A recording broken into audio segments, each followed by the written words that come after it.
الحمد لله رب العالمين والصلاة والسلام على نبينا محمد وعلى آله وصحبه أجمعين أما بعد. Alors on se retrouve pour ce dernier cours de notre série, Inch'Allah, sur les annulatifs de l'islam. Et il nous reste à voir l'annulatif numéro 8, ou plutôt l'annulatif numéro 9 et l'annulatif numéro 10. Le numéro 9, le cheikh nous dit Man i'taqada anna ba'd an-nas yas'uhu al-khuruj an shari'ati Muhammad sallallahu alayhi wa ala alihi wa sallam kama wasi'a al-Khadira al-khuruj an shari'ati Musa alayhi salatu wa salam fahuwa kafir.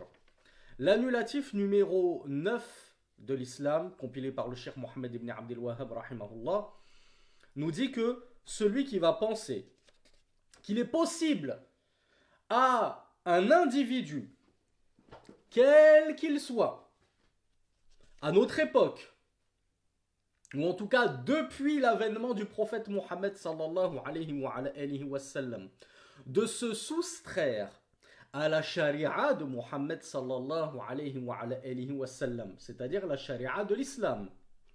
Comme il a été possible à Al-Khadir de se soustraire de la charia de Moussa à son époque, alors une telle personne est mécréante. Alors, qu'est-ce que c'est que cette histoire de Khadir? Qui est Al-Khadir? Alors, vous l'entendez beaucoup traduit en français par Al-Khidr, mais en réalité, Al-Afsah, donc la prononciation la plus correcte, même si certains savants ont dit que Al-Khidr c'était correct, mais le plus correct c'est Al-Khadir. Qui était Al-Khadir? Alors oui, il y a Soumia qui nous parle de Surat Al-Kahf. Il est mentionné justement dans Surat Al-Kahf. Alors non, Arnaud, ce n'était pas un roi.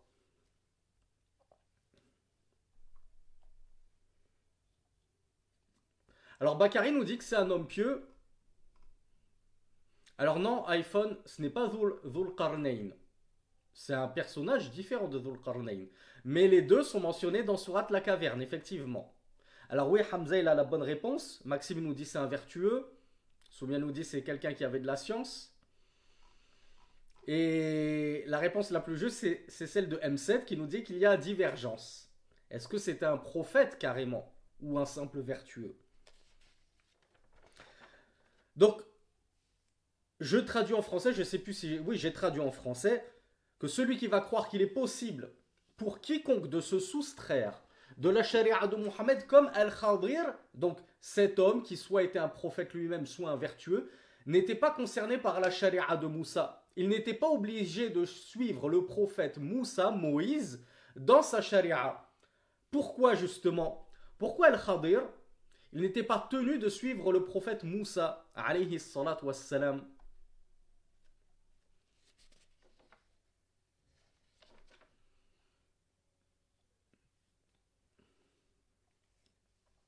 Ben, si on opte pour la première, pour le premier cas de figure, à savoir que Al-Khadir était lui-même un prophète. Et en tant que prophète, il suit la charia qu'Allah Azza wa Jal lui a révélée à lui. Il n'est pas tenu et obligé de suivre la charia d'un autre prophète qui est venu en concomitance avec lui. Comme Yahya, Jean, que les chrétiens appellent Jean le Baptiste, bien n'était pas tenu de suivre la révélation de Jésus. Combien même ils ont le même message, hein, on le sait tous. Et selon le deuxième avis, comme quoi il ne serait pas prophète, mais malgré tout, il n'était pas, Moussa n'était pas envoyé à Al-Khadir pour lui imposer sa charia. À qui Moussa a-t-il été envoyé? Moussa, il est venu pour appeler qui au tawhid et à la réforme? Oui, les enfants d'Israël. Et Al-Khadir ne faisait pas partie de ces enfants d'Israël. Et Moussa, et on le verra dans les propos du Cheikh Saleh Al-Fawzan, d'ailleurs je vais les lire maintenant parce que pour gagner du temps, parce que je vous avais promis une session de questions-réponses après le cours, donc pour gagner du temps, je vais essayer de vous synthétiser les propos du Cheikh Saleh Al-Fawzan. Il nous dit que Al-Khadir, attendez que je retrouve le verset.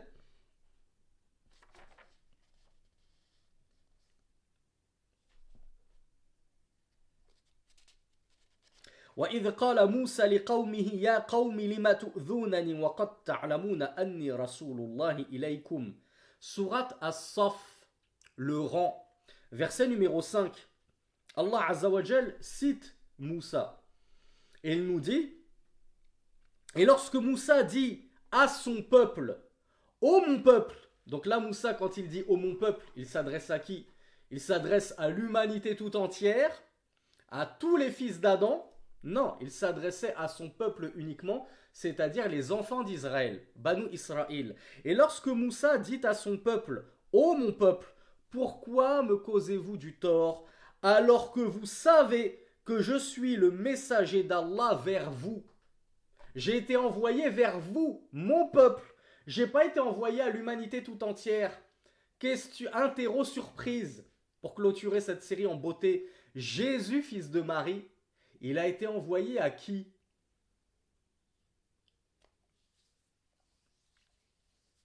Mais pareil, il a été envoyé aux enfants d'Israël. Et le pire, comme nous le dit Arnaud, bravo, c'est que dans la Bible même des chrétiens, il est mentionné des propos qu'aurait tenus Jésus. Je n'ai été envoyé qu'aux brebis égarées de la maison d'Israël.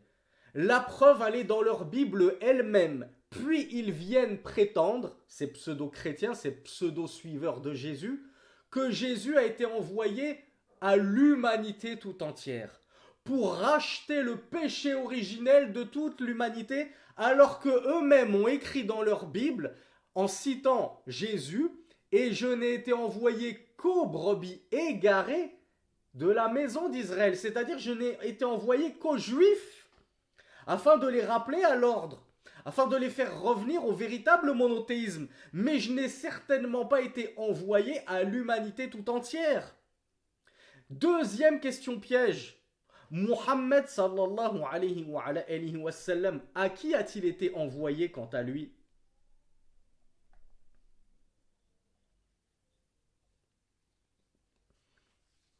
Alors bravo. Je pensais que certains allaient me... Ah, alors il y a un frère qui s'est trompé, il y a une sœur qui s'est trompée, je ne vais pas les citer pour préserver leur anonymat. J'attendais à ce qu'un grand nombre me dise aux Arabes. Mais il n'a pas été envoyé aux Arabes. Il y a un frère qui m'a dit il a été envoyé à Quraysh. Il y a une sœur qui me dit il a été envoyé au peuple de la Mecque. Mais en réalité, le prophète Mohammed sallallahu alayhi wa sallam a été envoyé à l'humanité tout entière. Donc ce que les chrétiens prétendent pour Jésus, en réalité c'est faux pour Jésus. Et c'est plutôt un qualificatif de Mohammed sallallahu alayhi wa sallam, le sceau de la prophétie, qui quant à lui a été envoyé, comme me l'ont dit certains frères et sûrement certaines sœurs, au Thaqalayn. Savez-vous ce que c'est en arabe, Al-Thaqalayn, les deux poids? Ben, ces deux poids, c'est les hommes et les djinns. Donc non seulement Muhammad sallallahu alayhi wa sallam a été envoyé à l'humanité tout entière, le noir comme le rouge, comme le blanc, comme le jaune. Tout le monde est concerné par l'appel au tawhid du prophète Muhammad sallallahu alayhi wa sallam. Le Coran s'adresse à l'humanité tout entière. Et plus que l'humanité parmi les humains, elle s'adresse également aux hommes et aux femmes parmi les djinns. Ces créatures qui ont été créées de feu bien avant la création de l'homme. Regardez à quel point la portée du message du prophète Mohammed sallallahu alayhi wa sallam est quant à elle réellement universelle. Et la preuve de cela, c'est qu'Allah subhanahu wa ta'ala nous dit dans le Coran, dans la sourate Al-Anbiya, les prophètes, verset 107, وَمَا أَرْسَلْنَاكَ إِلَّا رَحْمَةً لِلْعَالَمِينَ. Et nous ne t'avons envoyé que en guise de miséricorde pour Al-Alamin. Al-Alamin, c'est un mot que vous récitez normalement 17 fois par jour dans Surat Al-Fatiha.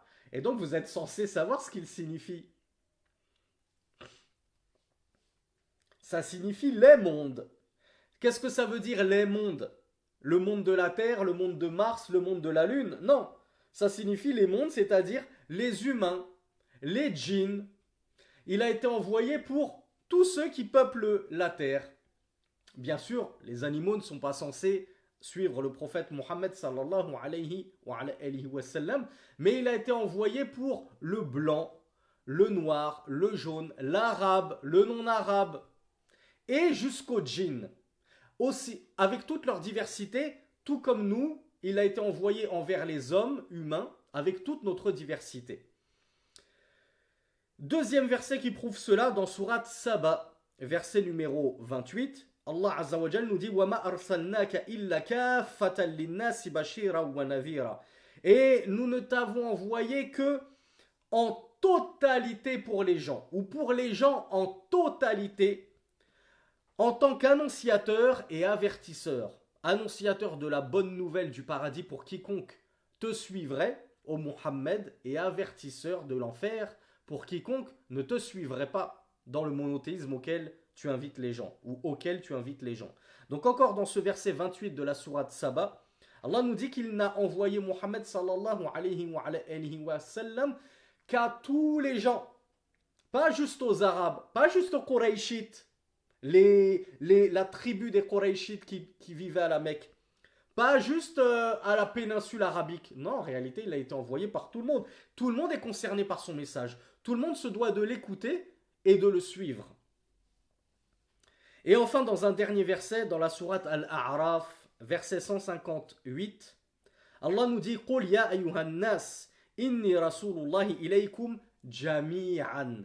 Dis, Allah demande à son prophète de dire, ô gens, je suis certes le messager d'Allah auprès de vous tous, jami'an, ô vous les gens, tous, autant que vous êtes, je suis envoyé par Allah, je suis le messager d'Allah auprès de vous tous, pas juste le prophète des Arabes, pas juste le messager de la péninsule arabique, je suis le messager d'Allah pour tous les gens. Donc, puisque le prophète Mohammed sallallahu alayhi wa sallam a été envoyé pour l'humanité tout entière, comme on l'a dit, jusqu'aux djinns eux-mêmes, pardon. Eh bien, est-ce qu'il est possible à qui que ce soit d'habitants sur terre, à qui serait parvenu le message de l'islam, du Coran, du prophète sallallahu alayhi wa sallam, d'y déroger et de s'y soustraire? Eh bien non. À partir du moment où le message m'est parvenu, peu importe que je sois français, belge, suisse, néerlandais, norvégien, américain, brésilien, tout ce que vous voulez, je suis tenu de suivre ce message. Parce que ce messager, qui certes il a été envoyé à la Mecque, mais il a été envoyé pour l'humanité tout entière. C'est pas parce que lui il est né à la Mecque, puis qu'il s'est exilé à Médine et qu'il est mort à Médine, que sa darwa est cantonnée à ces deux villes-là. Non, moi qui me trouve à l'autre bout du monde, en Australie, je suis tenu de suivre ce messager, car c'est le sceau de la messagerie. C'est le sceau des prophètes. Il n'y aura plus personne qui viendra pour aller prêcher les Australiens en Australie, les Américains en Amérique.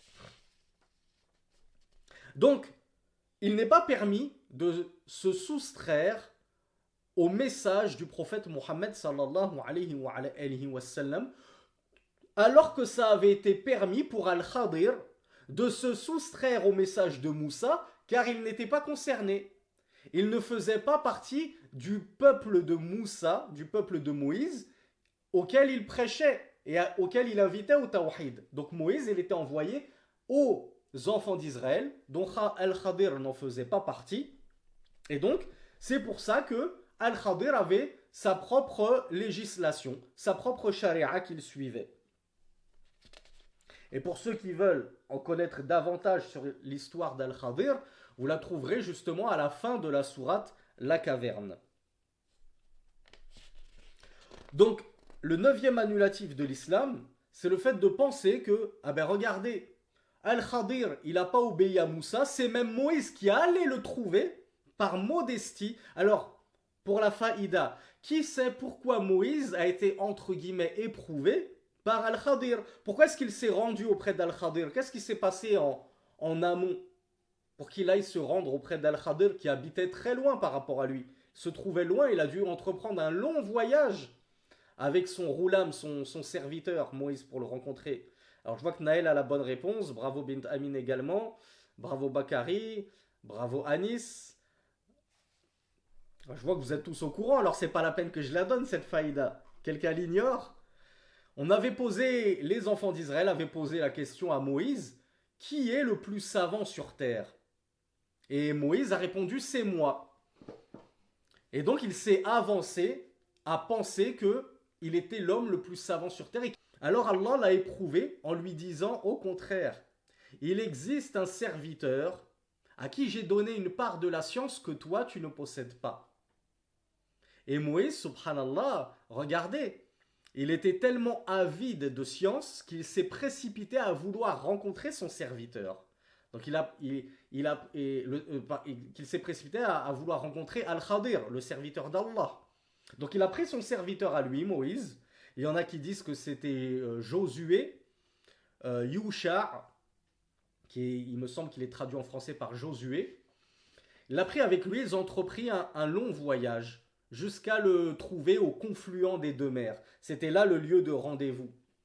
Et lorsqu'il le trouva, et le signe c'était que son poisson, ils avaient un poisson avec eux, et le signe c'était que le poisson allait se jeter dans la mer au niveau où il devrait rencontrer Al-Khadir. Donc lorsqu'il l'a rencontré, il lui a dit, est-ce que je peux te suivre afin que tu m'enseignes de ce qu'Allah t'a enseigné de science? Et que moi, il ne m'a pas enseigné. Moi qui pensais tout savoir, visiblement, il y a certaines choses de la science qui m'échappent et qu'Allah ne m'a pas révélées.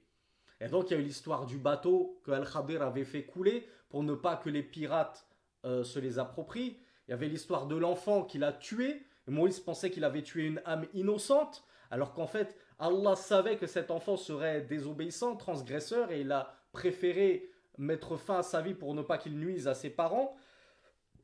Et il y a l'histoire du trésor des orphelins qui était enseveli sous un mur. Retourner à la sourate la caverne. Donc ça c'est pour la petite histoire. Pourquoi est-ce que Moïse est allé voir Al-Khadir?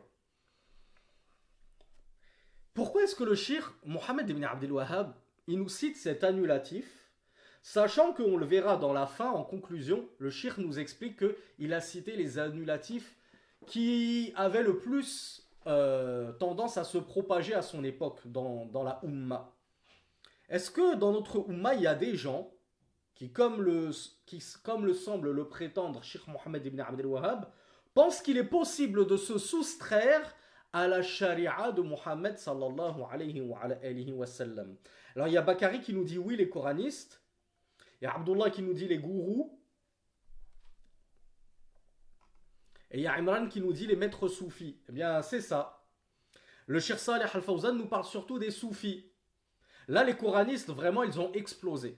Et d'ailleurs c'est pour ça que je me suis permis de diffuser ce dernier cours sur TikTok, parce que TikTok est infesté de coranistes. On en trouve de plus en plus qui commencent à faire leur nid de scorpions et à pondre des petits soldats coranistes qui partent sur TikTok à la chasse aux musulmans pour les faire tomber avec eux dans leur mécréance. Parce que je le rappelle, et c'est l'objet de notre point numéro 9, c'est de la grande mécréance qui te fait sortir de l'islam. Ces pauvres coranistes pensent être les vrais musulmans. Nous sommes les seuls vrais musulmans qui suivons vraiment le Coran, alors qu'en fait, ils sont tombés dans la mécréance la plus grande qui soit.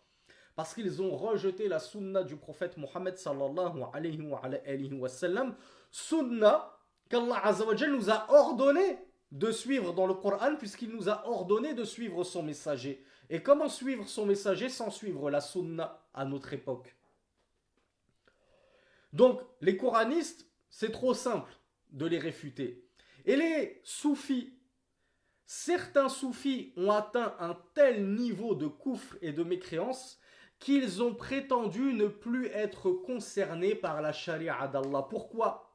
Parce qu'ils ont dit, nous, on a atteint un tel niveau de connaissance et un tel niveau de certitude que nous sommes l'apogée de l'apogée et nous ne sommes plus concernés par ces vaines considérations que vous, les gueux, entre guillemets, le bas peuple, par lesquels vous, le bas peuple, vous êtes concernés. Vous êtes concernés par la prière parce que vous êtes plein de péchés.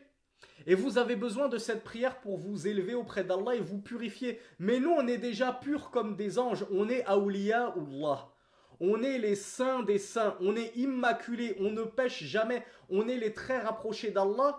Et nous, notre science, on n'apprend même plus du Coran. On l'apprend encore moins de la Sunna. On l'apprend directement d'Allah. C'est lui qui nous parle. On entend des voix et on applique ce que notre maître nous dit. On voit des songes en rêve et on applique ce qu'on a vu dans nos rêves. Il pense pouvoir communiquer direct et être en relation directe avec Allah. Donc forcément, quand tu atteins un tel niveau d'hérésie et de mécréance qui t'a fait sortir de l'islam depuis belle lurette, bien évidemment que tu penses ne plus avoir besoin du Coran et de la Sunna puisque toi, tu es déjà en relation avec celui qui a révélé le Coran, Allah subhanahu wa ta'ala. Regardez comment le shaitan les a égarés du droit chemin et les a aveuglés au point qu'ils pensent être dispensés de suivre Al-Kitab wa Sunnah, la législation d'Allah subhanahu wa ta'ala, en pensant qu'ils peuvent directement prendre leur religion de leurs rêves et des inspirations démoniaques qu'ils reçoivent. Donc voilà pourquoi le Cheikh Mohammed ibn Abdel Wahhab a insisté sur ce point numéro 9 qu'il a classé en 9e position des annulatifs de l'islam, celui qui pense ne plus être concerné par la charia du prophète Mohammed sallallahu alayhi wa sallam, en disant oui mais regardez Al-Khadir, comme il avait reçu une part de la science d'Allah, il n'était pas obligé de suivre Moussa. Ben nous aussi les grands connaisseurs d'Allah, les grands gourous soufis, les grands saints, puisqu'on a reçu la science d'Allah directement, on n'est plus obligé de suivre la charia. Donc Cheikh Fawzan nous dit, ils sont tombés tellement loin dans l'hérésie qu'ils ne prient plus, ils ne jeûnent plus, ils ne partent plus en pèlerinage. Ils pensent qu'ils ne sont plus concernés par ces choses-là parce qu'ils n'ont pas besoin d'expier leurs péchés par ces choses-là. Ils n'ont plus besoin d'adorer Allah. Pour eux, l'adoration d'Allah, c'est réservé à ceux qui ont une foi défaillante et déficiente et qui ont besoin de booster leur foi. Et eux, ils pensent qu'ils sont tellement élevés auprès d'Allah qu'Allah leur parle directement et qu'ils n'ont plus besoin de travailler leur foi. Wal'iyadhu billah, quel égarement manifeste.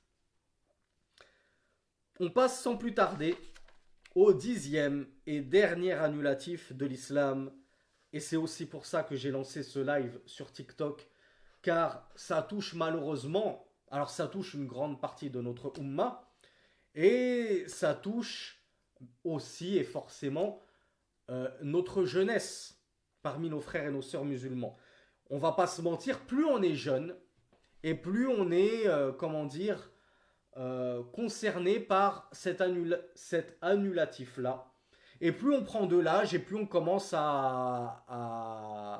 prendre du plomb dans la tête, à avoir du plomb dans la tête, plus on commence à s'intéresser à la religion, à mûrir, à se repentir, à faire des introspections, un mea culpa, etc. Alors que quand on est jeune, on est dans une insouciance terrible. Et je suis passé par là, donc ce n'est pas un blâme que je fais envers mes frères et mes sœurs, que ce soit sur TikTok ou sur Zoom. Kadhalika kuntum min qabl. Ainsi étiez-vous auparavant, et moi-même, je ne m'innocente pas de ce grand péché qui fait sortir de l'islam. Et je salue d'ailleurs au passage très chaleureusement tous les jeunes qui nous écoutent. On a notre frère Hamza qui nous suit très récemment et qui n'a que 14 ans. Et je sais que de temps en temps, je reçois des messages de sympathie de très jeunes frères et sœurs de 12, 13, 11 ans. Parfois, j'ai des mamans et des papas qui m'écrivent en disant on suit vos cours avec nos enfants qui n'ont que 10 ans, 9 ans. Et ça fait très très chaud au cœur et qu'Allah vous préserve tous. Et qu'Allah fasse de vous une jeune pousse saliha, vertueuse. Ce 10e annulatif, wal-i'radu an dinillahi ta'ala la yata'allamuhu wa la ya'malu bihi. 10e annulatif, c'est le fait de se détourner de la religion d'Allah au point ni de l'apprendre, ni de la mettre en pratique. Donc tu passes totalement à côté de la religion d'Allah subhanahu wa ta'ala et tu t'en détournes en totalité. Wad dalil, c'est quoi la preuve que ça annule ton islam et que tu deviens mécréant par cela? Alors quand on parlait des jeunes, je tiens toutefois à préciser, parce que notre frère Hamza nous dit qu'il n'a que 14 ans, il se peut que Hamza ne soit pas un adulte en islam. Qui se souvient comment on devient balir pubère adulte en islam? Parce qu'en islam, tout pubère est un adulte. On passe à l'âge adulte en islam, non pas à 18 ans, mais en atteignant la puberté. En islam, il n'y a pas d'adolescence. Soit tu es un enfant, soit tu es un adulte. Alors on le dit, on le répète, puisqu'on a justement beaucoup de jeunes qui nous suivent. Enfin, quelques jeunes qui nous suivent. Hein, je n'ai pas la prétention de dire que je suis le prédicateur des jeunes, bien au contraire. Mais que les jeunes qui nous suivent le sachent, la puberté en islam, elle se caractérise par 3 signes, par l'un de ces 3 signes. Soit on a l'apparition des poils pubiens, ce qui concerne les frères comme les sœurs. Les poils pubiens, c'est les poils qui poussent sur le pubis. Et le pubis, c'est la région au-dessus des organes génitaux. Deuxièmement, soit on a, pour les sœurs exclusivement, l'apparition des menstrues. Et nous, les garçons, nous ne sommes pas concernés par les menstrues. Donc lorsque la sœur a ses menstrues, ses règles, l'écoulement de sang, qu'elle sache qu'elle est devenue pubère, qu'elle sache qu'elle est devenue adulte. Elle va être obligée, après s'être purifiée de sa période de menstrues, de jeûner le mois de Ramadan, de faire ses 5 prières par jour, de porter son voile, et ainsi de suite. Toutes les obligations d'une véritable femme musulmane. Troisième signe, il y a l'émission, comment je vais appeler ça, de sperme, sachant que le sperme est éjaculé aussi bien par l'homme que par la femme. Il y a beaucoup de femmes qui ignorent que la femme également a des éjaculations de sperme, notamment suite à un rêve rose, érotique. Je m'excuse de dire les termes, mais au moins ce sera clair. Les frères vont pas dire on n'a pas très bien compris les propos du frère Samy, qui peut m'expliquer l'émission de sperme. Tout le monde sait ce que c'est qu'une émission de sperme. Eh bien ça arrive aussi bien chez les garçons que chez les filles. Et lorsque ça arrive, que ce soit suite à un rêve nocturne ou autre chose, sachez que vous êtes devenu un adulte, homme comme femme. Et oui, la femme aussi a son émission de sperme, seulement le sperme de la femme est un peu différent du sperme de l'homme. Et enfin, dernier cas de figure, si rien de tout ça n'est arrivé, moi je suis un frère ou une sœur, on va même parler des femmes, puisqu'elles ont un signe en plus que nous, c'est les menstrues. Moi je suis une sœur, j'ai toujours pas eu mes menstrues. J'ai toujours pas d'apparition de poils pubiens. Et c'était quoi le... Et j'ai jamais éjaculé. Je me suis jamais réveillé et dans mon pantalon, j'ai vu ce liquide blanchâtre, un peu gluant. Eh bien, comment je sais que est-ce que je suis une femme ou non à l'atteinte des 15 ans? Mais des 15 ans lunaires, pas des 15 ans solaires. Lorsque j'ai atteint 15 ans lunaires, je considère que je suis devenu un adulte. Quand bien même j'ai pas eu les signes qu'on a cités précédemment. Donc dans tous les cas, en islam, à 15 ans, on est déjà tous adultes. Mais il y en a qui le sont avant. Il y a des sœurs qui vont devenir femmes à 11 ans, à 12 ans, 13 ans. Des garçons qui vont devenir hommes à 11 ans, à 12 ans, à 13 ans. Et quand on devient femme, quand on devient homme, ça veut dire qu'on est tenu d'appliquer l'islam comme un adulte. Il n'y a plus de ah oui mais je me suis pas levé le matin pour Salatul Fajr, c'est pas grave, je suis encore petit. Non, non, t'es plus petit en islam, t'es un homme, t'es une femme, t'es un adulte responsable de tes adorations vis-à-vis d'Allah subhanahu wa ta'ala. Donc la preuve que le fait de se détourner de la religion en totalité, c'est un annulatif de l'islam, quand bien même tu n'aurais que 14 ans comme notre frère Hamza, mais que tu as déjà tes poils pubiens, donc ça veut dire que tu es un homme. Si tu te détournes complètement de l'islam à ce moment-là, tu es considéré comme kafir. Et c'est gravissime. Si tu meurs dessus, tu meurs en état de kouf. Vous imaginez la gravité de cette chose-là. Allah subhanahu wa ta'ala nous dit dans la sourate As-Sajda, la sajda, la prosternation, verset numéro 22. وَمَنْ أَظْلَمُ مِمَّنْ ذُكِّرَ بِآيَاتِ رَبِّهِ ثُمَّ أَعْرَضَ عَنْهَا إِنَّ مِنَ الْمُجْرِمِينَ مُنْتَقِمُونَ. Allah nous dit, et qui est plus injuste que celui à qui les versets de son Seigneur sont rappelés, puis qu'il va s'en détourner. Certes, nous nous vengerons des criminels. Alors qui va nous sortir la faïda avec cette règle de tafsir qu'on a de cesse de rappeler? On va mettre en corrélation le début et la fin du verset. C'est quoi la faïda qu'on retient de ce verset du coup?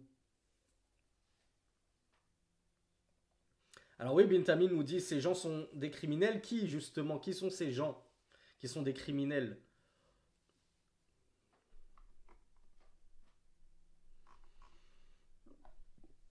Voilà. Ceux qui se sont détournés des versets d'Allah subhanahu wa ta'ala. Le Coran leur est parvenu. Le Coran leur est proposé. Et moi, ça m'intéresse pas. Moi, laissez-moi avec mes mangas, là, One Piece, Naruto. Ça m'intéresse. Ne me demandez pas d'ouvrir un Coran. Oui, mais tu es un adulte. Ça y est, tu es devenu adulte à 12, 13, 14, 15 ans. Tu ne peux pas te détourner du Coran. Il s'agit de ton paradis et de ton enfer éternel. Se détourner du Coran, ça veut dire mécroire en Allah et donc être condamné à l'enfer éternel si tu meurs dessus. Donc je répète la source pour ceux qui ne l'ont pas entendu, le verset 22 de la sourate As-Sajda, la prosternation. Donc Cheikh Saleh Al-Fawzan, il nous dit que par rapport à ce 10e annulatif, le fait de se détourner de la religion de l'islam, ay la yahtammu bid-din. Il ne s'intéresse pas à la religion. La yata'allam, il ne l'apprend pas. Walaw ta'allama la ya'mal. Et quand bien même il apprendrait un peu, il ne va pas agir. Pourquoi Cheikh Fawzan il commence à nous ramener cette condition? Lui-même qui nous disait hier, dans notre cours d'hier, faut pas ramener des koyodes de notre propre chef. Faut pas amener des restrictions de notre propre chef. Pourquoi il nous ramène cette restriction-là? Parce que le cher Mohammed ibn Abdel Wahhab, il nous a dit, celui qui se détourne de l'islam, c'est celui qui ne l'apprend pas et qui ne met pas en pratique. Il a dit E-T. Zarma, il y a ces deux choses-là. Mais Cheikh Fawzan, il nous disait, mais celui également qui l'apprend, mais qui ne met pas en pratique, alors il est concerné par cet annulatif-là. Donc c'est pas un et, mais un ou. Celui qui n'apprend pas l'islam ou ne le met pas en pratique. Ou carrément les deux en même temps.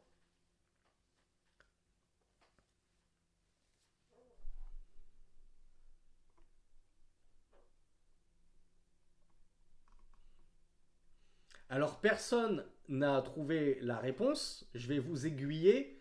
Pensez à la fin de Surat Al-Fatiha que vous connaissez tous.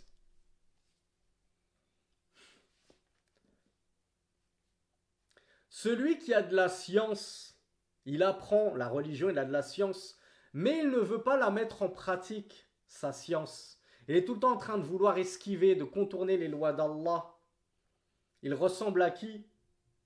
Il ressemble aux Juifs qui ont encouru la colère d'Allah, ghayril maghdubi alayhim. Donc nous on demande à Allah qui nous guide sur le droit chemin, le chemin de ceux qu'il a comblés de ses bienfaits, et non pas, c'est-à-dire le chemin de ceux qui ont encouru sa colère. Et on l'a vu dans l'exégèse de Surat Al-Fatiha, notamment la dernière qu'on a publiée sur YouTube. Les principaux visés par ce verset, comme bien même il a une portée générale, ce sont les Juifs qui ont encouru la colère d'Allah parce qu'ils avaient la science, mais ils n'ont pas voulu se plier à cette science et œuvrer par cette science. Et on l'avait dit dans cette exégèse, quiconque va emprunter la même voie que ces Juifs-là, dans le fait de j'étudie ma religion, mais ensuite je ne veux pas pratiquer. Je ne veux pas prier, je ne veux pas jeûner, je ne veux pas faire ma zakat, je ne veux pas sortir mon aumône, je ne veux pas faire le pèlerinage, je ne veux pas me voiler. Je ne veux pas pratiquer cette religion, quand bien même je l'ai appris, quand j'étais petit. Eh bien, tu es semblable aux Juifs qui ont encouru la colère d'Allah. Et les Juifs, ils sont croyants ou ils sont ou mécréants? Ils sont promis au paradis ou ils sont promis à l'enfer? Les Juifs post-révélation de Mohammed sallallahu alayhi wa sallam. On ne parle pas des Juifs de l'époque de Moïse ou de Yusha dont on parlait tout à l'heure, Josué. Eh bien, ils sont mécréants. Donc, Cheikh Fawzan, au final, il a raison. Quand il nous dit c'est pas un et, c'est un ou. Car même celui qui va apprendre, mais qu'il se refuse de mettre en pratique, eh bien, il est mécréant lui aussi. Parce qu'il ressemble aux Juifs qui sont mécréants à cause de ça. Et maintenant, on prend l'inverse. Celui qui va pratiquer, mais sans avoir appris au préalable. Quel est son jugement? Il ne veut pas apprendre. Il veut adorer Allah comme bon lui semble. Il a envie d'en faire qu'à sa tête. Le Coran est descendu. Moi, ça ne m'intéresse pas le Coran. J'ai envie d'adorer mon Seigneur comme je le sens.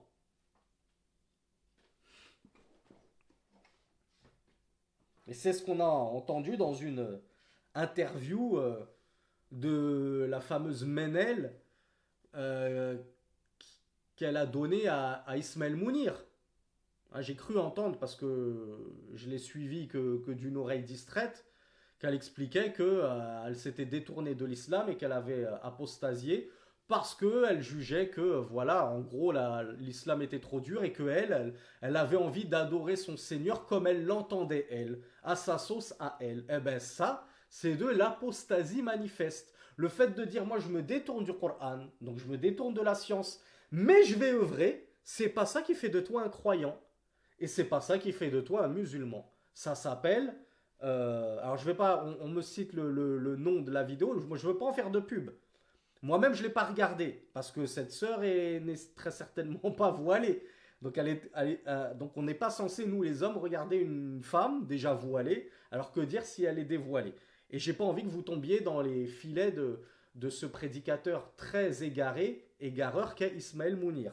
Vraiment fuyez-le comme la peste. Et ne lui prêtez même pas vos oreilles. Moi, c'est pas moi qui ai fait l'effort d'écouter cette vidéo. Comme je l'ai dit, je l'ai entendue. C'est la vidéo qui est rentrée dans mes oreilles. Je l'ai entendue à côté de moi. Où j'en étais.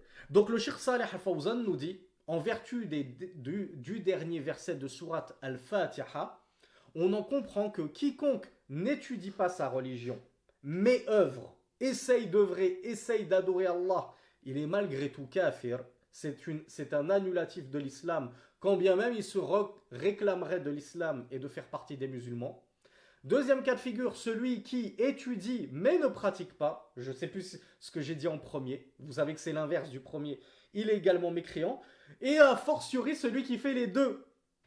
C'est-à-dire qu'il n'étudie pas sa religion et en même temps il ne pratique pas. Ben lui il est doublement mécréant, doublement apostat. Il a cumulé tous les torts, tous les tares le pauvre.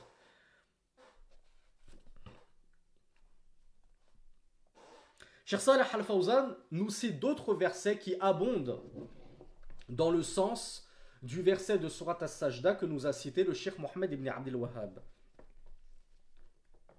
Il nous cite par exemple la parole d'Allah dans Surat Taha, verset 124. وَمَنْ أَعْرَضَ عَنْ ذِكْرِ فَإِنَّ لَهُ مَعِيشَةً ضَنْكَ.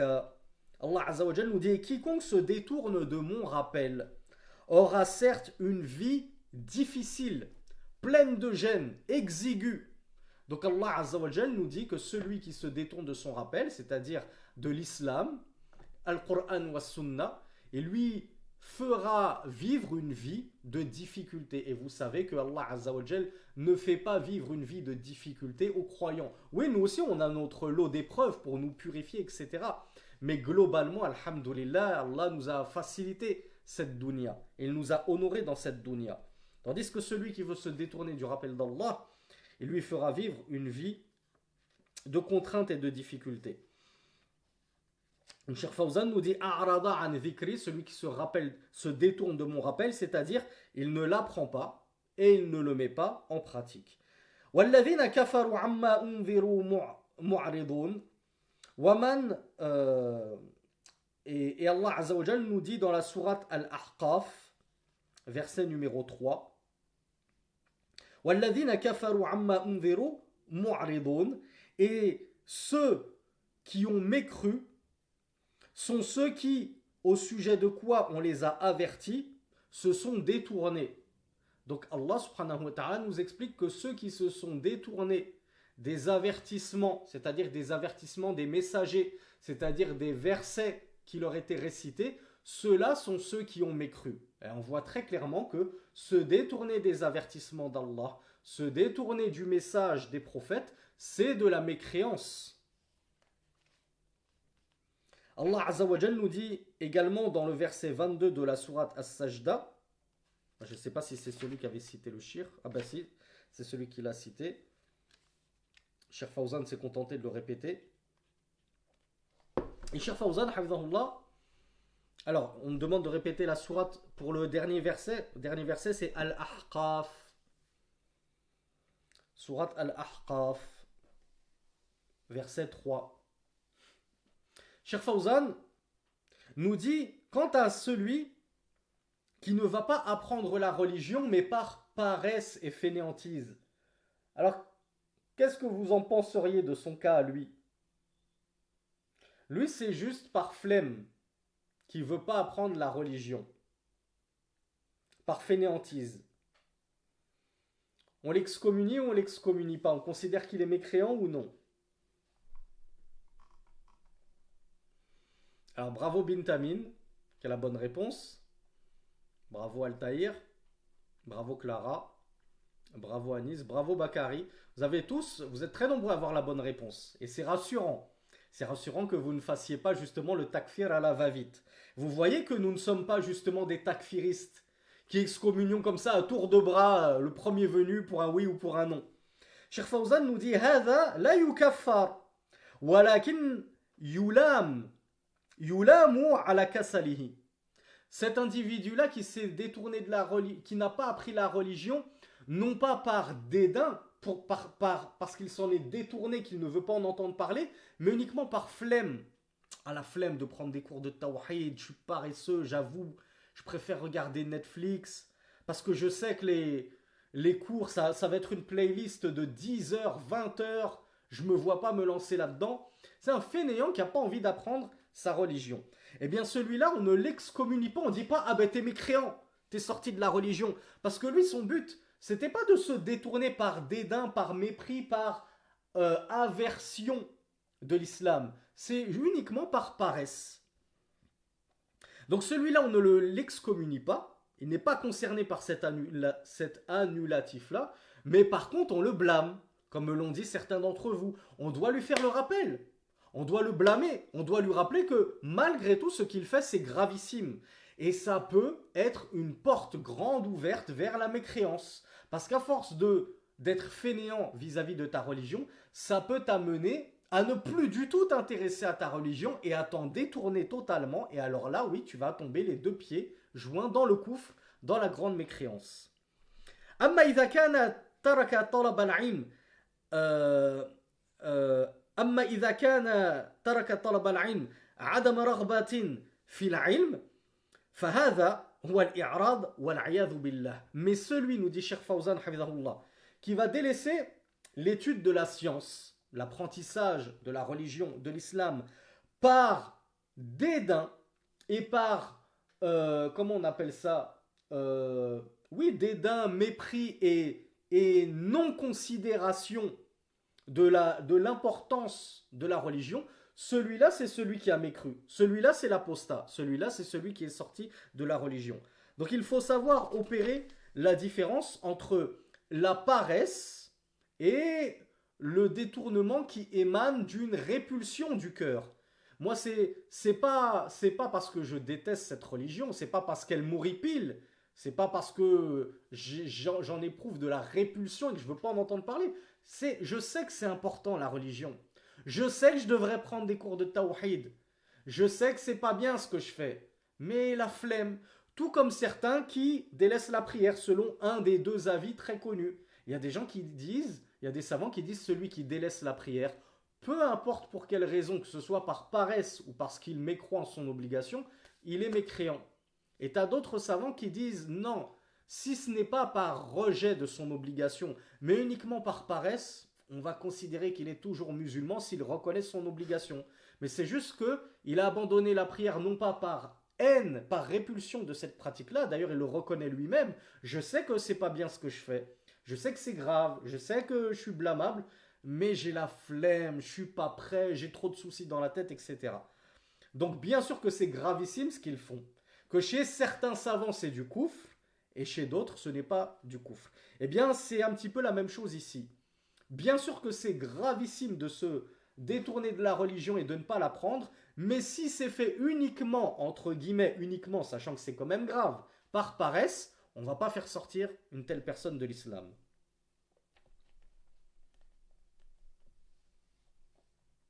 Cheikh Fawzan nous dit, imaginez une personne qui aime la science. Elle aime le Coran, elle aime entendre des hadiths, mais cependant, elle est fainéante, elle ne fait pas l'effort. Voilà, quand elle va au Jumu'ah et qu'elle entend une khutbah où on parle du Coran et des hadiths, elle est contente, cette personne-là. Mais en dehors du prêche du vendredi, par fainéantise, elle préfère faire son foot avec ses copains, ses jeux vidéo, ses distractions, sa musique, etc. Elle est noyée dans les péchés. Et c'est ce qui a obscurci son cœur et qui l'a détourné du rappel d'Allah subhanahu wa ta'ala.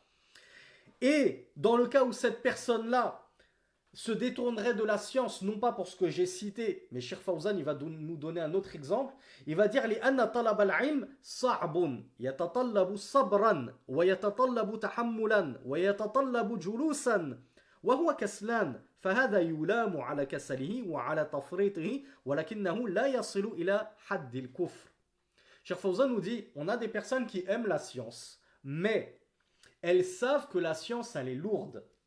N'est-ce pas mes frères et sœurs qui êtes là, Allahumma barik, je suis vraiment honoré et flatté que vous soyez aussi nombreux au dernier cours, sachant qu'en général on est une trentaine, quarantaine au dernier cours, il ne reste plus personne, il y a toujours la moitié des participants qui sont partis. Donc là je suis vraiment flatté, apparemment c'était vraiment un sujet qui vous intéressait et qui vous touchait et qui vous tenait à cœur.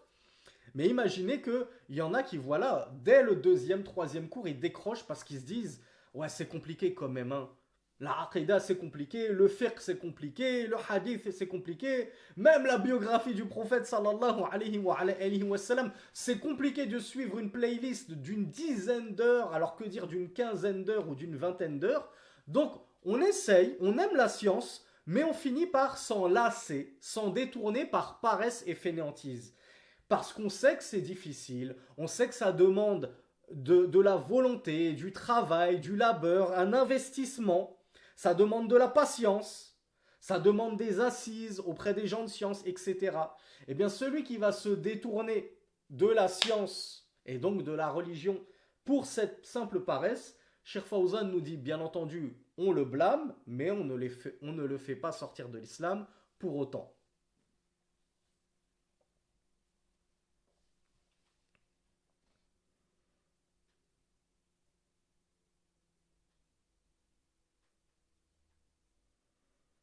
Donc Cheikh Fawzan nous apprend cette règle en or pour opérer la distinction entre le détournement de la religion qui te fait sortir de l'islam et qui te fait apostasier et celui qui ne t'en fait pas sortir. Le Cheikh nous dit c'est le détournement qui va indiquer ton désintérêt total de la science et ta répulsion envers la science. Lorsque tu te mets à te désintéresser de la science par répulsion, c'est-à-dire que tu détestes cela, tu haïs cela, eh bien ça, c'est clairement de la mécréance et de l'apostasie. Et on conclut, walhamdulillahi rabbil alamin, par la conclusion du Cheikh Mohammed ibn Abdel Wahhab, et elle est importante la conclusion. Il nous dit ولا فرق في جميع هذا وهذه النواقض بين الهازل والجاد والخائف إلا المكره وكلها من أعظم ما يكون خطرا ومن أكثر ما يكون وقوعا فينبغي للمسلم أن يحذرها ويخاف منها على نفسه نعوذ بالله من موجبات غضبه وأليم عقابه وصلى الله على خير خلقه محمد وعلى آله وصحبه وسلم آمين. Le Cheikh Mohammed ibn Abdel Wahhab conclut cette magnifique épître qui portait sur les 10 annulatifs de l'islam en nous disant et vis-à-vis de ces 10 annulatifs-là, il n'y a aucune différence entre celui qui aurait commis l'un de ces annulatifs en étant plaisantin, c'est-à-dire il l'a fait par simple frivolité et plaisanterie, comme on l'a vu dans l'annulatif, je crois que c'était le numéro 7, numéro 6, le fait de se moquer d'une chose relative à la religion. Eh bien, peu importe que tu te moquais par simple plaisanterie pour faire rire tes camarades, ne t'excuse pas, tu as certes mécru après avoir eu la foi. Comme on l'a vu dans le cours d'hier ou d'avant-hier. Donc il n'y a aucune différence entre celui qui plaisantait Et celui qui était sérieux, ah oui, lui, il a plaisanté au sujet de l'islam, il a fait une caricature sur le prophète sallallahu alayhi wa sallam, mais c'était vraiment volontaire, hein, c'était prémédité. C'était pas du tout pour plaisanter, ou soi-disant que c'est pas ce qu'il pensait, c'est pas ce qu'il visait, etc. Donc il n'y a pas de différence concernant ces annulatifs entre celui qui va le faire pour plaisanter ou non. Celui qui va se prosterner par exemple devant une idole, non mais moi c'était juste pour rigoler, pour qu'on me prenne en photo comme ça. Il n'y a pas de plaisanterie dans le shirk. C'est pas un sujet qui prête à plaisanterie. Wal khaif, celui qui a peur, je vais pratiquer un des annulatifs de l'islam. Un des 10 annulatifs qu'on vient de voir, que ce soit le shirk ou autre chose que cela. Quelqu'un, un frère, qui a peur de se faire virer de son travail et qui va tomber dans un des annulatifs de l'islam juste pour garder son travail et ne pas se faire virer parce qu'il a peur que s'il ne fait pas cet annulatif-là, eh bien il se fasse virer. Eh bien Cheikh Mohammed ibn Abdel Wahhab nous explique que ça encore, ça ne te dédouane pas et tu es considéré comme un apostat. Il y a un seul cas de crainte qui est autorisé et on l'a vu dans le cours d'hier ou d'avant-hier, ou alors c'était le cours numéro 4, ou le cours numéro 3, ou le cours numéro 2. Je suis complètement perdu dans mes cours. Alors c'est la contrainte, effectivement. Mais la véritable contrainte, hein, mes frères et sœurs, me dire oui, mon patron, il m'a menacé de ne pas m'accorder mon augmentation si je faisais pas telle et telle chose, quitte à professer du kufr, de la mécréance, à tomber dans la mécréance, bah écoute, le fait de rater une augmentation, c'est pas une contrainte, hein. La contrainte, c'est-à-dire, c'est la contrainte, on va attenter à ta vie. On te menace de te tuer, comme c'était le cas pour les premiers musulmans. Et ça me fait penser à une question que je crois, c'est mon frère Nabil, si je ne m'abuse, qui m'a posé la question ce matin ou hier, mais j'y ai répondu seulement aujourd'hui. Il nous demandait par rapport à cette contrainte, il est tombé sur un hadith où le messager d'Allah sallallahu alayhi wa sallam avait dit à Abu Darda radiyallahu anhu La tushrik billahi shay'an wa in qutti'at a'da'uka wa hurriqta. Je crois que c'était ça la fin du hadith. N'associe rien à Allah quand bien même on devrait te couper en morceaux ou te brûler. En gros, n'associe pas à Allah, même sous la menace, même sous la torture, et sous la menace d'attenter à ta vie. Et ce hadith, il est authentique. On le trouve dans les Sunan d'Ibn Hibban. Il a été authentifié notamment par Sheikh Al-Albani, rahimahullah. Mais, ce qu'on a de plus fort encore, mais c'est un verset coranique qu'on avait cité, où Allah subhanahu wa ta'ala nous dit « Sauf celui qui a été contraint, tandis que son cœur est tranquillisé par la foi. » Comment on conjugue ce verset qui nous autorise à proférer une parole de grande mécréance, qui en temps normal ferait sortir de l'islam, tant que notre cœur il est tranquillisé par la foi, et ce hadith-là, alors non, c'est pas de l'abrogation, c'est pas une affaire d'abrogation. C'était pas avant la descente du verset.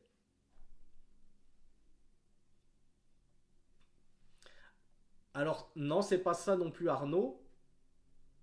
C'est pas ça, Clara.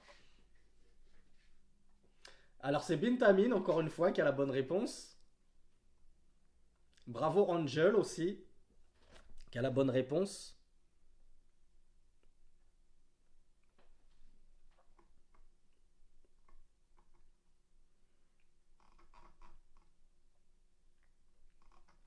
Les savants, notamment Ibn Hajar al-Asqalani, pour ceux qui veulent avoir des sources de savants, ils ont expliqué que la base, et ce qui est préféré, pas la base, le plus haut niveau, et ce qui est meilleur et recommandé, c'est d'être prêt à mourir pour kalimatut tawhid, pour la parole du tawhid, la ilaha illallah, pour la foi et sa religion.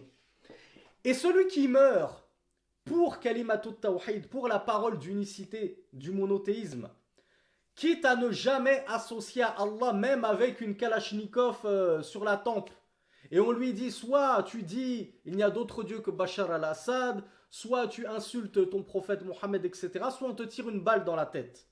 Qu'est-ce qui va advenir de lui s'il refuse de dire cette parole de koufr? Hamza qui nous dit, il est martyr. Est-ce que vous avez d'autres réponses que Hamza?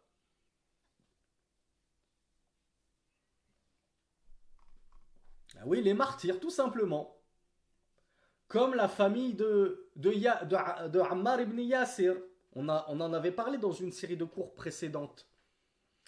Qui était le premier martyr de l'histoire de l'islam? Bravo. Soumaïa, la mère de Ammar ibn Yasir.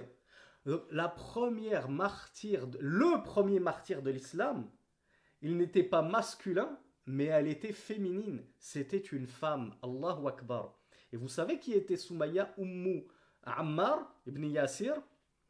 C'était pas juste une femme. C'était une vieille femme. Et elle était très âgée, elle était très affaiblie. Donc c'était une personne âgée, affaiblie. Elle aurait eu toutes les excuses et les raisons pour flancher et prononcer cette parole de mécréance à laquelle on l'invitait à renier l'islam et à insulter le prophète Mohammed sallallahu alayhi wa sallam, mais malgré sa vieillesse et sa faiblesse, elle a tenu bon et elle a refusé d'obtempérer aux menaces des Qurayshites et notamment de Abu Jahl, qui l'a torturée et qui l'a embrochée vivante avec sa lance en la poignardant sur ses parties honteuses. Rahimahallah wa radiyallahu anha. Qu'Allah l'agrée, première martyre de l'islam qui, malgré l'âge avancé et malgré la faiblesse de sa constitution physique, a tenu bon face aux menaces des infidèles et elle a préféré mourir sur la foi elle a préféré mourir sur la foi en étant pleinement croyante que d'échapper à la mort, quitte à prononcer une parole de grande mécréance. Et Ammar ibn Yasir et son père également ont été torturés. Et Ammar ibn Yasir, lui, il a cédé. La torture était tellement insupportable, vous savez qu'il les expose. Vous savez à quel point il fait chaud à la Mecque. En plein hiver, il fait chaud à la Mecque. Alors que dire lorsque l'été est à son comble, que le sable est brûlant, tu peux même pas marcher pieds nus sur le sable. On les faisait sortir au moment le plus suffocant de la journée et on les laissait comme ça, debout, sous le soleil, sur le sable pour qu'ils crament vivants. Parfois, comme ils l'ont fait avec Bilal, ils les allongeaient sur ce sable brûlant et ils posaient une pierre brûlante sur sa poitrine ou sur son ventre. Et Bilal qui disait Ahad, Ahad, qui ne voulait pas lui aussi répondre favorablement à ces kuffars, à ces mécréants, en abjurant, en sortant de l'islam par une parole de mécréance. Parce qu'à l'époque, ils avaient peur que ça les fasse sortir de l'islam. Et il est même rapporté de Bilal qu'il aurait dit, parce que je ne sais pas si c'est authentique, Ahad, Ahad, c'est-à-dire il est unique, je n'associerai rien à lui dans mon adoration.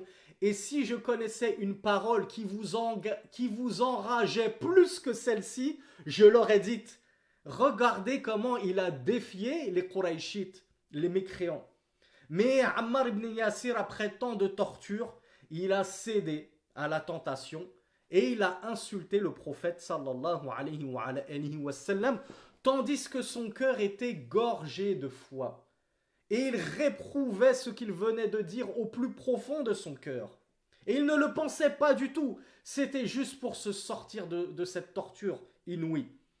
Et il est allé se précipiter, plein de crainte pour ce qu'il venait de faire, en ayant peur qu'il soit sorti de l'islam par cela, et que toutes ses œuvres soient devenues vaines, et qu'il soit promis à l'enfer pour l'éternité. Et c'est alors qu'Allah subhanahu wa ta'ala a descendu ce fameux verset qu'on a étudié dans le cours précédent où il y a deux cours, où il nous dit sauf ceux qui ont été contraints, tandis que leur cœur était apaisé par la foi. Mutma'innun bil iman. Donc Allah Azza wa Jal nous a donné une dérogation, une possibilité d'échapper à la menace, à la torture, aux menaces de mort, en proférant même le pire des shirks, si c'est ça ou ta vie. Donc, comment est-ce que je conjugue le verset et le hadith qu'on a vu où Rasulullah nous dit n'associe rien à Allah, même si tu dois être coupé en morceaux ou brûlé? Eh bien, c'est parce que Rasulullah voulait le bien pour ses compagnons. Et en l'occurrence, il a dit ça à Abu Darda, qui était l'un des premiers musulmans à s'être converti. Et l'un des plus illustres compagnons. Et il voulait qu'Abu Darda ait les plus hauts étages du paradis. Et puisqu'il le voulait, il savait qu'il n'y a pas plus haut au paradis que les martyrs. Donc il lui a enjoint à ne pas céder à la tentation de prononcer du shirk pour échapper à la mort en martyr. Il a dit, si c'est ça ou le martyr, il vaut mieux que tu meurs martyr et que tu restes sur le monothéisme et que tu t'y accroches, plutôt que tu prononces cette parole pour échapper au martyr. Non, non, meurs martyr, c'est la meilleure chose qui puisse être souhaitée pour un musulman. Mais ce n'est pas une obligation. Rasulullah sallallahu alayhi wa sallam ne lui disait pas tu es obligé de supporter les sévices, les tortures de tes tortionnaires parce qu'il t'est interdit de prononcer une parole de mécréance même si tu ne la penses pas dans ton cœur. C'était pas ce qui était voulu par les propos du prophète sallallahu alayhi wa sallam. Voilà pourquoi le verset est descendu pour nous faire comprendre que en cas de torture, deux choix s'offrent à nous. Soit on patiente et on reste accroché à notre monothéisme, et alors on meurt martyr, et c'est les plus hauts jardins du paradis qui nous attendent, soit on a la possibilité d'échapper à cette torture, et donc on ne va pas mourir martyr, on ne va pas mourir tout court à ce moment-là, et on aura tenu une parole de mécréance qui nous sera pardonnée, et il n'y a aucun mal dans cela selon l'unanimité des savants. Aucun savant n'a dit qu'on n'avait pas le droit d'échapper à la torture en prononçant une parole de mécréance. Au contraire, ils sont unanimes qu'on a le droit de le faire, qu'on a le droit de bénéficier de cette issue de secours, tant que notre cœur il est apaisé par la foi et qu'on ne le pense pas du tout.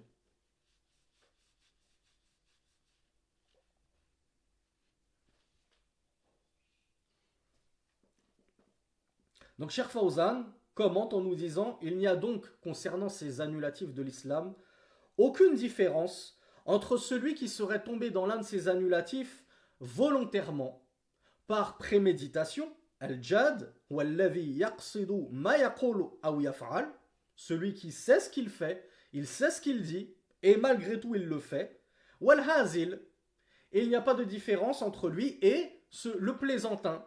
Le plaisantin, c'est celui qui n'avait pas prémédité ça. C'est pas, il le pensait pas vraiment, cette parole-là. Cet acte-là, il ne le pensait pas vraiment. C'était juste pour s'amuser et plaisanter. Eh bien, il n'y a pas de différence entre les deux. Les deux sont mécréants.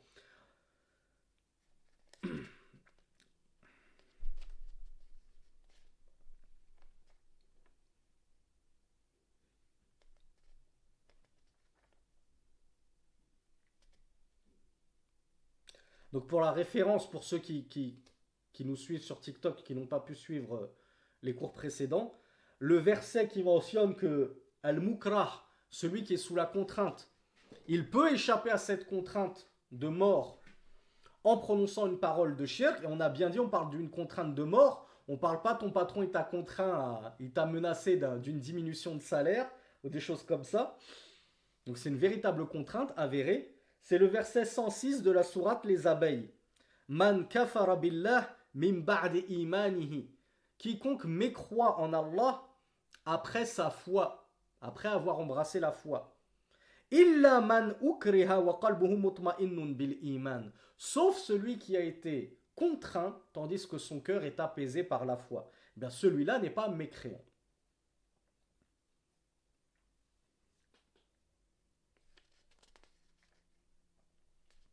Et d'ailleurs, vous savez ce que Rasulullah sallallahu alayhi wa sallam avait dit à Ammar ibn Yasir lorsqu'il est venu le voir pour lui faire part de cette histoire qu'il avait traumatisée. Et je vous rappelle que sa mère avait été tuée sous ses yeux et sous les yeux de son mari. Abu Jahl l'avait planté, tué et poignardé sous les yeux de son fils et de son mari. quelle scène atroce. Eh bien, Rasulullah sallallahu alayhi wa sallam lui avait dit Kayfa tajidu qalbak. Comment trouves-tu ton cœur, ô Ammar? Dans quel état est ton cœur? Est-ce qu'il est ouvert à la mécréance? Est-ce qu'il est radin? Il agrée cette parole que tu viens de dire? Ou il la réprouve, il déteste, il s'en veut? Eh bien, Ammar lui a répondu Mutma'innun bil iman. Mon cœur, il est tranquillisé par la foi. Et c'est là qu'Allah Azza wa Jal a fait descendre ce verset qui parlait totalement d'Ammar ibn Yasir. Et le prophète sallallahu alayhi wa sallam de lui rajouter fa'in aadu fa'oud. S'ils récidivent, c'est-à-dire ces mécois, ces polythéistes, dans leur tentative de nuisance, dans leur torture, etc., récidive toi aussi. Recommence, redis cette parole de coufre, de mécréance que tu as dite. Aussi longtemps que tu seras menacé, tu pourras te sortir de ce châtiment et de cette torture en prononçant le coufre, la mécréance, tant que ton cœur est tranquillisé par la foi. Et Cheikh Fawzan de conclure en nous citant un verset qui va dans le même sens que celui qu'on vient de voir, où Allah Azza wa Jal nous dit dans la 3e sourate du Coran, Al-Imran, la famille de Imran, verset 28, لا يتخذ المؤمنون الكافرين أولياء من دون المؤمنين ومن يفعل ذلك فليس من الله في شيء إلا أن تتقوا منهم تقاه. Allah nous dit, les croyants, c'est-à-dire il ne convient pas aux croyants de prendre les infidèles pour alliés en dehors des croyants. Et ça, on en a parlé dans le cours d'hier, sur le fait d'aimer les infidèles, voire carrément de les supporter, de les défendre face à nos frères en islam. Donc Allah nous dit, les croyants ne prennent pas les infidèles pour alliés au détriment et en dehors des croyants. Et quiconque fait cela, alors il s'est dédouané d'Allah. Il n'a plus rien à voir avec Allah. À moins que vous ne craigniez, à moins que vous ne les craigniez d'une crainte avérée. Donc si vous craignez les infidèles, qu'ils vous menacent de mort, de torture, etc., vous pouvez, tant que vous avez le cœur tranquillisé par cela, faire semblant d'embrasser le shirk, de ne plus être avec les musulmans. Non, c'est bon, j'ai apostasié, je ne suis plus des leurs, et ainsi de suite, pour échapper à la torture. هذا والله أعلم وصلى اللهم على نبينا محمد سبحانك اللهم وبحمدك أشهد أن لا إله إلا أنت أستغفرك وأتوب إليك والسلام عليكم ورحمة الله وبركاته. Et comme je vous l'avais dit,